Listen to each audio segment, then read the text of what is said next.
गरीब लड़के की कहानी सुनाई जाती है। वो लुटेरों का बादशाह बनना चाहता है। उस लड़के के साथ क्या होता है वो हमें सीरीज के एंड पर पता चलता है। तो आइए पार्ट 1 को स्टार्ट करते हैं। मेरे प्यारे दोस्तों, ये कहानी है लोफी की, जो कि समंदर में एक बड़े खजाने को ढूंढने निकलता है और सफर में उसे मिलते हैं कई सारे विलन और कई सारे अच्छे दोस्त। क्या अब लोफी इस खजाने को ढूंढ पाएगा और क्या होगा इसका ये समुद्री एडवेंचर? चलिए आइए देखते हैं। तो कहानी की शुरुआत में हमें समुद्री लुटेरों की एक दुनिया को दिखाया जाता है, जहाँ सबसे बड़ा पायरेट गोल्ड रॉजर होता है, जिसे दुनिया 22 सालों से ढूंढ रही थी और वो सब समुद्री लुटेरों का बादशाह था। बड़ी मुश्किलात के बाद लेकिन गोल्ड रॉजर को आज पकड़ लिया गया है और मैरीन फोर्स यानी कि समुद्री सैनिकों के वाइस एडमिरल ग्रैप उसे सभी लोगों के सामने मारने लाते हैं ताकि लोगों को सीख मिल सके और अब कोई भी पायरेट बनने के बारे में ना सोच सके और इस दुनिया से सभी पायरेट्स खत्म हो जाएं। मगर ऐसा नहीं होता, क्योंकि गोल्ड रॉजर ने सारा खजाना इकट्ठा करके कहीं छुपा दिया था। गोल्ड रॉजर सबको बताता है कि उसने समंदर में काफी सारा खजाना छुपा रखा है, जिसको वन पीस के नाम से जाना जाता है। गोल्ड रॉजर ने वो खजाना ग्रिंट लाइन में छुपा रखा था, जहाँ जाना इंतहाई मुश्किल था, जिसके पीछे पूरी दुनिया के पायरेट्स लगे हुए थे। वो लोगों को मोटिवेट करता और उनसे कहता है कि अब पायरेट्स का जमाना आ गया है। गोल्ड रॉजर सबसे कहता कि समंदर में जाओ और मेरा खजाना ढूंढ कर दिखाओ, और ये सुनकर लोगों में खजाना ढूंढने का जज्बा पैदा होता है। तभी ग्रैब ये देखकर गोल्ड रॉजर को मरवा देता है। मूवी का असल सस्पेंस अब स्टार्ट होता है, क्योंकि रॉजर ने अपने खजाने की असली जगह ग्रिंट लाइन के बारे में तो लोगों को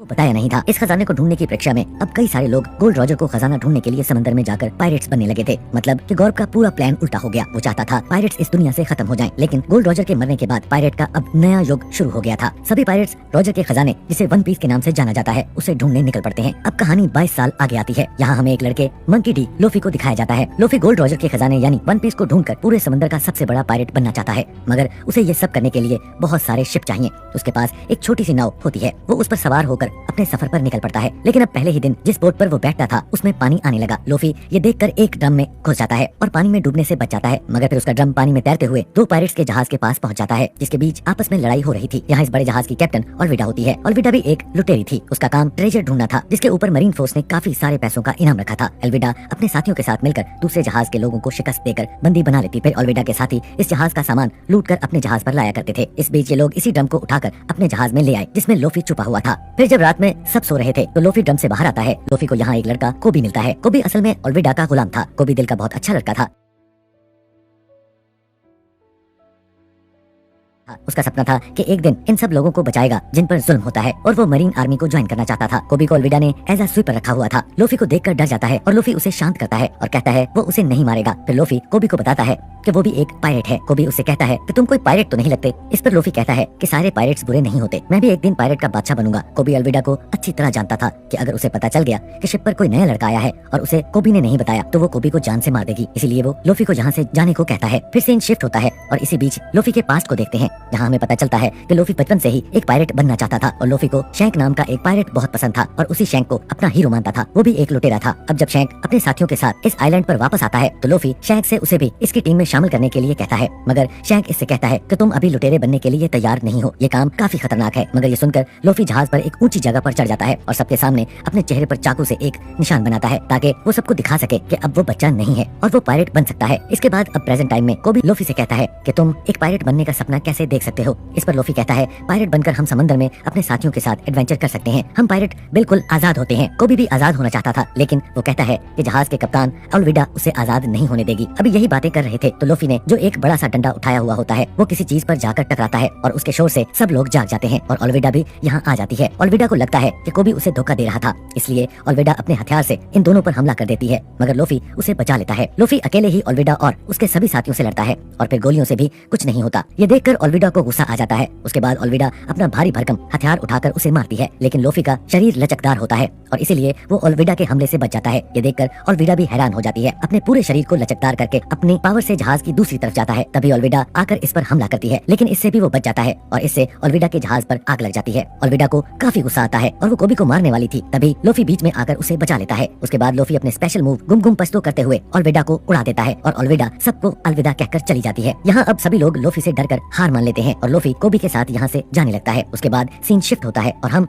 एक तलवारबाज रोरोना जोरो को देखते हैं, जो कि सभी समंदर पायरेट का शिकार करता है। यहाँ एक आदमी मिस्टर सेवन रोज को अपनी टीम में शामिल होने का ऑफर देता है, मगर रोज उसे मना कर देता है क्योंकि और 7वें नंबर का था। जोरो एक अच्छा योद्धा था और वो चाहता है कि उसके पास पहले नंबर वाला आए। उसके बाद जोरो मिस्टर सेवन से फाइट करता है और जोरो काफी अच्छा तलवारबाज था और वो अपनी दोनों तलवारों की मदद से मिस्टर सेवन को 2 टुकड़ों में काटकर बोरी में बंद कर देता है। यहाँ ये सीन शिफ्ट होता है। हमें फिर से लोफी का पास्ट दिखाया जाता है, जहाँ लोफी को शैंक्सन समझा रहा होता है कि मैंने मान लिया कि तुम एक नडर बच्चे हो और इसका मतलब ये नहीं कि तुम अपने आप को नुकसान पहुंचाओ, लेकिन कोई भी पायरेट अपने आप को नुकसान नहीं पहुंचाता और ना ही वो प्रूव करता है कि वो एक फियरलेस बच्चा है। आज के बाद कभी भी ऐसी हरकत मत करना। अब प्रेजेंट डे में कोबी लोफी से पूछता है कि तुम्हें ये लचीली पावर कहाँ से मिली थी। वो कोबी को बताता है, जब श्रैंक वापस आया था मुझे पता चला था कि कहीं वो ट्रेजर ले आया है। उसके बाद वो उसके ट्रेजर के पास जाता है जहाँ उसे एक बॉक्स में एक पर्पल कलर का एक फल नजर आता है जिसे वो खा लेता है, जिससे उसे ये पावर मिली थी। उसके बाद हमें पास में शैंक्स का अड्डा दिखाया जाता है जहाँ पर वो पायरेट आते हैं और दारू की मांग करते हैं, लेकिन दारू तो शैंक की टोली ने खत्म कर दी थी। शैंक उसे एक बोतल दारू की ऑफर करता है, लेकिन वो पायरेट उससे बोतल लेकर नीचे गिरा देता है और उसे कहता है कि मैं सस्ती दारू नहीं पीता, मुझे महंगी वाली चाहिए। वो शैंक को तंग करने के लिए ये कहकर सभी चीजों को नीचे गिरा देता है। शैंक एक अच्छा पायरेट था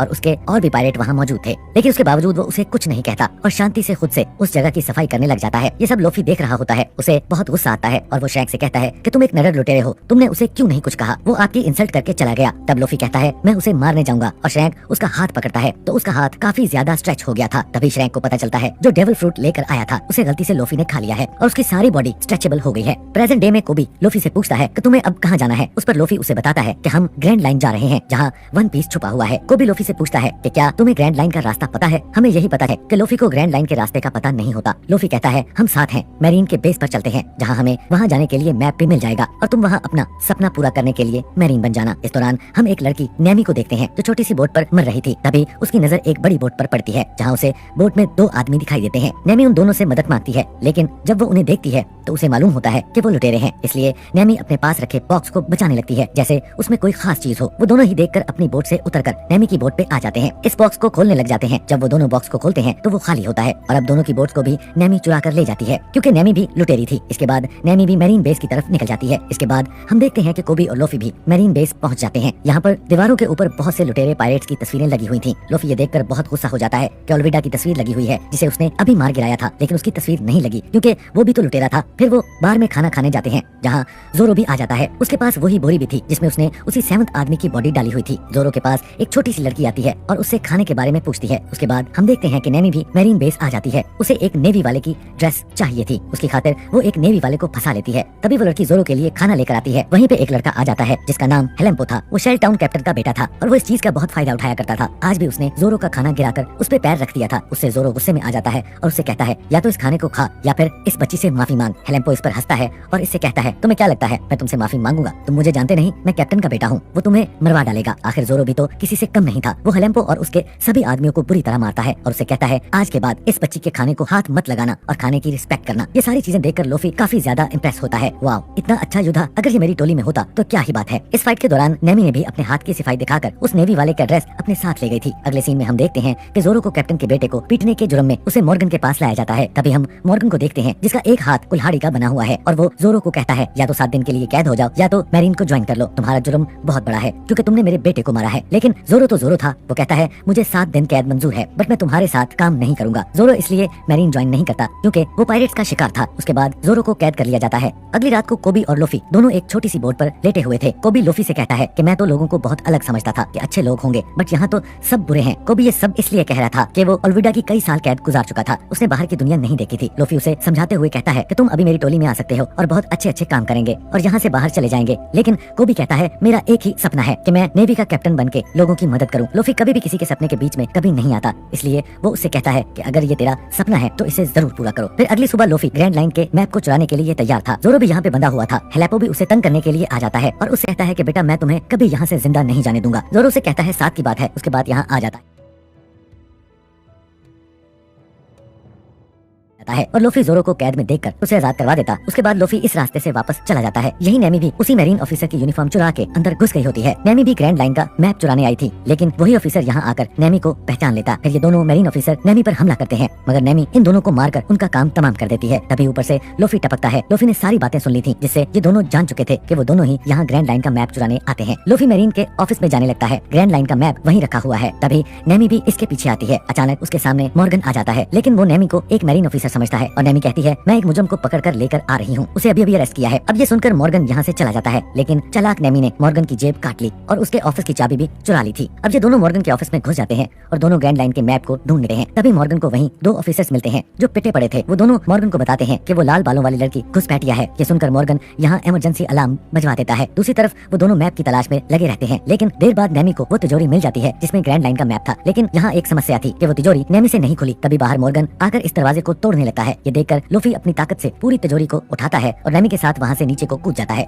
और दोनों जिंदा तो बच जाते हैं, लेकिन मेरीन सैनिक यहाँ आकर उन्हें चारों तरफ से घेर लेते हैं और दोनों पर हमला कर देते हैं। लूफी और नेमी उनसे लड़कर उन्हें मारने लगते हैं। तभी जोरो भी अपनी तलवारें लेकर यहाँ आ जाता है और देखता है कि ये दोनों मेरीन सैनिकों से पिट रहे हैं, इसलिए जोरो भी इनकी मदद करता है क्योंकि लूफी ने भी इसकी मदद की थी। फिर ये तीनों सारे मेरीन सैनिकों से फाइट करते हैं, उन सबको मार मार कर हरा देते हैं। मॉर्गन यहाँ आ जाता है। मॉर्गन के हाथ में हथियार था, मतलब कि उसका एक हाथ कुल्हाड़ी का बना हुआ था जिससे वो इन पर हमला कर देता है। तभी जोरो और लूफी इससे फाइट करते हैं, लेकिन मॉर्गन काफी पावरफुल था, इसलिए अब जोरो को अपनी तीसरी तलवार भी निकालनी पड़ी और जोरो उसे निकालकर अपने मुंह से पकड़ लेता है और मॉर्गन को मारने लगता है। उसके बाद लूफी अपने गुमसुम पस्तो मूव से उसे मारकर दूर फेंक देता है। ये तीनों मेरीन से बच जाते हैं और जोरो इनकी और मदद करता है और ग्रैंड लाइन की तिजोरी को उठाकर लूफी की शिप तक ले आता है। तभी मॉर्गन का बेटा हेलेपो गन लेकर यहाँ आ जाता है। तभी उसके मुक्का मारकर उसे बेहोश कर देता है। लूफी कोबी को अपने साथ चलने के लिए कहता है क्योंकि मेरीन सैनिक अब उनके पीछे पड़े होते हैं, मगर कोबी लूफी से कहता है कि मैं अपना सपना पूरा करने के लिए यहीं रुकूंगा और एक अच्छा मेरीन सैनिक बनूंगा। अब ये सुनकर लूफी जोरो और नेमी के साथ इस बोट को लेकर निकल जाता है। दूसरी तरफ हम फिर से ग्रैब को देखते हैं जिन्होंने 22 साल पहले गोल्ड रॉजर को पकड़ा था। ग्रैब को पता चलता है कि मेरीन बेस से कोई इनका ग्रैंड लाइन का मैप चुरा कर ले गया है। ये जानकर ग्रैब इसी बेस पर आने लगते हैं। उसके बाद सीन शिफ्ट होता है और हम एक जोकर को देखते हैं और उसे भी ग्रीन लाइन का मैप चाहिए था, इसलिए वो अपने लोगों को लूफी के पीछे मैप चुराने के लिए भेजता है। दूसरी तरफ लूफी, जोरो और नेमी उसी बोट से आगे बढ़ रहे होते हैं। नेमी इस तिजोरी को खोल लेती है और इसमें इन्हें एक ग्रैंड लाइन का मैप मिलता है। फिर नेमी जोरो और लूफी को बताती है पूरी दुनिया का समंदर 4 हिस्सों east blue, north blue, west blue और साउथ ब्लू में बटा हुआ है और जमीन की लाइन को रेड लाइन कहा जाता है और इसके अलावा जो लाइन इसके बीच में है उसे रेड लाइन कहा जाता है। अब ये तीनों वहाँ जाकर वन पीस ढूंढने के बारे में बात कर रहे थे। तभी इसी जोकर के लुटेरे यहाँ आकर उनकी बोट पर हमला कर देते हैं। वो बेहोशी की गैस को उन पर फेंकते हैं जिससे ये तीनों बेहोश होने लगते हैं। तभी लूफी इन लुटेरों को देखकर ग्रैंड लाइन के मैप को अपने मुंह के अंदर छुपा लेता है। फिर वो सभी बेहोश हो जाते हैं। जब वो तीनों जागते हैं तो वो कैद हो चुके थे। लुटेरों ने उनकी सारी चीजें ले ली होती है, लेकिन लूफी कहता है कि ग्रीन लाइन मेरे पास बिल्कुल सेफ है। अब तभी ये बॉक्स खुलता है और ये तीनों एक स्टेज पर होते हैं और जोकर यहाँ शो दिखा रहे थे। यहाँ लोगों को गुलाम बनाकर उनसे जबरदस्ती तालियां बजवाई जा रही थी। अब तभी यहाँ इनका कैप्टन यानी कि वही जोकर आता है जो बताता है मेरा नाम बुगी है। लूफी उसे पहचान लेता है क्योंकि बुगी की भी तस्वीर उसी दीवार पर लगी हुई थी। बुगी भी एक पायरेट होता है और उसके ऊपर भी काफी सारे बीसियों का नाम लिखा हुआ था। लूफी बुगी से कहता है वो भी पायरेट का किंग बनने वाला है। बुगी ये सुनकर हंसने लगता है और कहता है वो वन पीस को ढूंढकर मैं पायरेट का किंग बनूंगा। अब बुगी उनसे ग्रैंड लाइन का मैप मांगता है। तभी चालाक नेमी अपनी चालाकी दिखाती है और कहती है हमारे पास ग्रैंड लाइन के मैप से बढ़िया भी एक चीज है। ये कहकर नेमी लूफी की टोपी को उछाल देती है और यहाँ से भाग जाती है। लूफी अपनी टोपी को पकड़ने के लिए अपना हाथ लंबा करता है और सभी लोग उसे देखते ही रह जाते हैं। वहीं नेमी जब सर्कस से बाहर पहुंचती है तो देखती है कि बुगी ने इन लोगों के पूरे शहर को तबाह कर दिया है। अब तभी बुगी के लोग आकर नेमी को पकड़कर वापस बुगी के पास ले जाते हैं। उसके बाद बुगी के साथ जोरो और नेमी को पकड़कर यहाँ ले जाते हैं। यहाँ बुगी लूफी से उस मैप के बारे में पूछता है, लेकिन लूफी उसे मैप के बारे में कुछ नहीं बताता। इस पर बुगी को शदीद गुस्सा आता है। फिर वो लूफी के हाथ और पैरों को बांधकर उसे खींचने लगता है, लेकिन लूफी को कोई फर्क नहीं पड़ता। उसकी बॉडी स्ट्रेचेबल थी, उल्टा उसे और मजा आ रहा था। तभी बुगी लूफी की टोपी को देखकर उसे पहचान लेता है और कहता है ये तो शैंक्स की टोपी है। बुगी कहता है तुम्हारी उम्र में मैं और शैंक्स एक ही टीम में थे, लेकिन फिर शैंक्स ने मुझे धोखा दे दिया। अब यहाँ बुगी लूफी से मैप लेने के लिए यहाँ एक बच्चे को मारने वाला था। तभी लूफी अपने आप को चढ़ाता है और गुम पस्तो करते हुए बुगी की गर्दन उड़ा देता है, मगर सर अलग होने के बाद भी वो जिंदा रहता है। उसके बाद बुगी उसे ये बताता है कि मैंने भी तुम्हारी तरह डेविल फ्रूट खाया था जिससे मुझे ये पावर मिली है। इसके बाद बुगी बेहोशी की गैस की मदद से लूफी को दोबारा बेहोश कर देता है। दूसरी तरफ जोरो और नेमी अब कैद हो चुके थे, लेकिन नेमी के पास ताले को खोलने के लिए चाबी थी। नेमी इससे वो ताला खोलने की कोशिश करती है। तभी यहाँ बुगी का एक आदमी आ जाता है जो जोरो का दुश्मन था, क्योंकि जोरो ने उस आदमी के भाई को और उसके पुराने साथियों को पहले दौड़ा दौड़ा कर मारा था। इसलिए अब ये जोरो को मारने वाला था और जोरो को घुमाता है और उसको चाकू मारने लगता है, लेकिन ये प्रो निशानेबाज था इसलिए इसका एक भी निशाना सीधा नहीं लगता। अब नेमी लॉक खोल लेती है और उसको एक लात मारती है और उसके बाद जोरो उसे पकड़ लेता है। फिर नेमी जोरो को चढ़ाती है। वहीं दूसरी तरफ ग्रैब जो कि इस बेस के वाइस एडमिरल हैं, वो यहाँ पहुँच जाते हैं। यहाँ मॉर्गन इनसे झूठ बोल रहा था और बता रहा था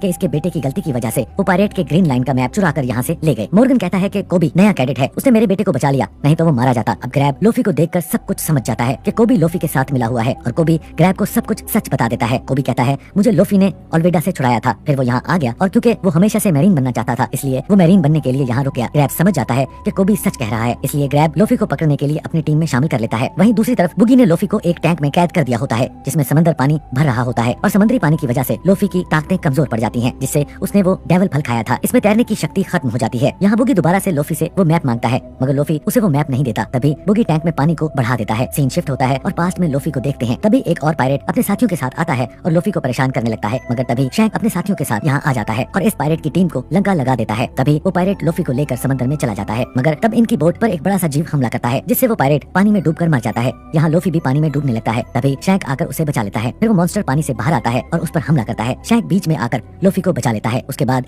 शैंक उस मॉन्स्टर की आंखों में आंखें डालकर देखता है और उसे डराकर भगा देता है, मगर मॉन्स्टर ने शैंक का एक हाथ खा लिया था और ये देखकर लोफी को काफी दुख होता है, मगर लोफी इससे समझ जाता है कि वो अब पायरेट बनने के लायक नहीं है। उसके बाद शैंक लोफी को छोड़कर चला जाता है, लेकिन जाते समय शैंक लोफी को अपनी टोपी देता है और लोफी के पास शैंक की आखिरी निशानी थी। एक बार फिर सीन टाइम में शिफ्ट होता है। बुगी इस टोपी को खराब करने लगता है। लोफी को ये देखकर काफी गुस्सा आता है। तभी यहाँ जोरो और नेमी आ जाते हैं और टैंक को झटका देते हैं, लेकिन जोरो और नेमी मिलकर पहले ही इसके सारे साथियों का सफाया कर चुके थे और फिर टैंक भी टूटता है और लोफी बाहर आ जाता है। तभी लोफी के अंदर से वो मैप भी बाहर आ जाता है, लेकिन लोफी के लिए मैप से पहले उसकी टोपी जरूरी थी। लोफी टोपी उठाता है और उसके बीच बुगी और वो मैप उठा लेता है। तभी जोरो तलवार से बुगी पर हमला करता है, लेकिन अपने स्पेशल पावर की मदद से बुगी जोरो की तलवार से बच जाता है। अपनी स्पेशल पावर से शरीर के कई सारे टुकड़े करके जोरो और नेमी पर हमला करके इन्हें मार रहा था। तभी लोफी से फाइट करने के लिए उठता है और उसे मारने लगता है, लेकिन बुगी लोफी पर भारी पड़ रहा था। तभी लोफी को यहाँ कई सारे बॉक्स दिखते हैं। लोफी नेमी को वो बॉक्स देता है और उसके बाद जोरो और लोफी मिलकर बुगी के टुकड़े को पकड़कर उस बॉक्स की तरफ फेंकते हैं और नेमी इन्हें कैद कर देती है। फिर बुगी अब छोटा हो जाता है। इसके बाद लोफी अपने स्पेशल मूव से बुगी को यहाँ से उड़ा देता है। फिर लोफी वो मैप नेमी के हाथ में सौंपता है, क्योंकि अब तीनों अच्छे दोस्त बन चुके थे। उसके बाद लोफी, जोरो और नेमी यहाँ पे कैद लोगों को आजाद करते हैं। अगले सीन में दूसरी तरफ ग्रैब वहाँ के कैप्टन मॉर्गन को कैद कर लेता है, क्योंकि कैप्टन मॉर्गन एकदम करप्ट कैप्टन था। उसके बाद ग्रैब कुछ नए मैरीन सैनिकों को लेकर खुद लोफी को पकड़ने का फैसला करता है। इसके नए मैरीन सैनिकों में मॉर्गन का बेटा हेलोपो और कोबी भी शामिल होते हैं। ये लोग लोफी को पकड़ने के लिए समंदर में निकल जाते हैं। वहीं लोफी इन लोगों को आजाद करने के बाद जोरो और नेमी के साथ अपने नए सफर को निकल जाता है। यहाँ वो शैंक की दी हुई टोपी को तक रहा होता है। दोस्तों, अगर आप लोग चाहते हैं कि इसका अगला पार्ट जल्दी से रिलीज हो तो नीचे कमेंट बॉक्स में अपनी राय का इजहार जरूर कीजिएगा। इस वीडियो को देखने के लिए बहुत बहुत धन्यवाद।